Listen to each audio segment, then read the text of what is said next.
बीडमधील मोर्चात आता मनोज जरांगे पाटील देखील सहभागी होणार आहेत अशी माहिती मिळतेय। संतोष देशमुख हत्येच्या निषेधार्थ उद्या बीडमध्ये मोर्चा काढला जाणार आहे। उद्याच्या या मोर्चात मनोज जरांगे देखील सहभागी होणार आहेत। मराठा समाजाच्या वतीनं बीडमध्ये या मोर्चाचं आयोजन करण्यात आलंय।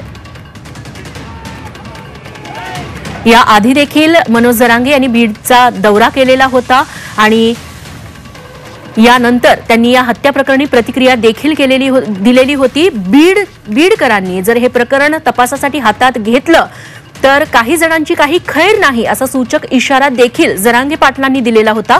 आता उद्या जो मराठा समाजाचा मोर्चा होतोय देशमुखांच्या हत्येच्या निषेधार्थ त्यात देखील जरांगे सहभागी होणार आहेत। नितेश महाजन आमचे प्रतिनिधी याबद्दल आपल्याला अधिक माहिती देतील। नितेश, जरांगे बीडमधल्या मोर्चात सहभागी होणार आहेत, काय अधिक तपशील तुमच्याकडे याबद्दल?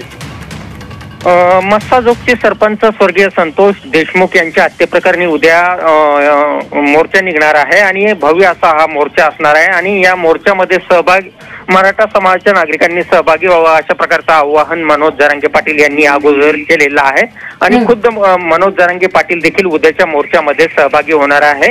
उद्या सकाळी 9 वाजता मनोज जरांगे हे आंतरवाली सराटीतून बीडकडे रवाना होणार आहे आणि त्यामुळं उद्याच्या मोर्चाकडे जवळपास सगळ्याच राज्याचं लक्ष लागलेलं आहे, कारण अतिशय भव्य असा मोर्चा उद्या बीडमध्ये निघणार आहे आणि त्यामुळं या मोर्चामध्ये संतोष देशमुख यांच्या कुटुंबियांना न्याय देण्यासाठी मराठा समाजाच्या नागरिकांनी मोठ्या प्रमाणामध्ये सहभागी व्हावं अशा प्रकारचं आवाहन मनोज जरांगे यांनी केलेलं आहे आणि स्वतः ही केस मी दबू देणार नाही आणि हे मॅटर सुद्धा दबू देणार नाही, मी सतत हा संतोष देशमुख यांच्या हत्या प्रकरणाची केस संदर्भात लढाई लढत राहीन अशा प्रकारचं आवाहन मनोज जरांगे यांनी केलेलं आहे आणि त्यामुळं आता जरांगे यांच्या उद्याच्या सहभागाकडे सगळ्या राज्याचं लक्ष लागलेलं आहे।